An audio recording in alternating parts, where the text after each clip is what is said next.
Afəramaz, adamlar da fərq eləyir bir-birinə, fərhənglər də fərq eləyir, rəftarlar da fərq eləyir dəsləm. Bu nə işdir bilmirəm. Necə deyirsən Harrad, əslən Fəhrənci ilə Fəhræncin yeygöy fərqi vardır. Fəhrənci ilə adamların çox fərqi vardır. Görürsən bir evdə kişidir da, yoxsa istəyir gedə. Nahar yeyib istəyir gedə. Xanımı deyir ki, hara? Deyir gedirəm da işə. Deyir ki, inşallah selamet olasan, روز موفقی داشته باشه.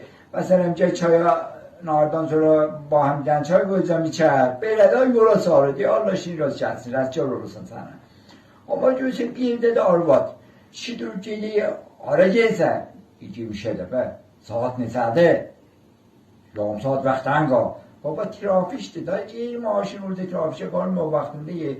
Ben yaxşı tez yeysen. Bir vaxt yeysen, ne yaxşı bir vaxt yeysen. Yaxşı, ha, yaxşı. Gelsen işe başkalar da koyuyor işe kapın kapağına. Ondan sonra, üçüncüsü ben duran soğanı vermiştim, ben 100 cibimle vermişim, onu da bilirsen. Ha, geldiğinde de bir kilo et aratsan. Şu anda dişe ağrıyor öyle. Yazık kişi. Bu bunun yola sarmadı, o da onun yola sarmadı. Yazık beçarı neylesin. Bu da Fəhrənci ilə Fəhrenci fərqi çoxdur.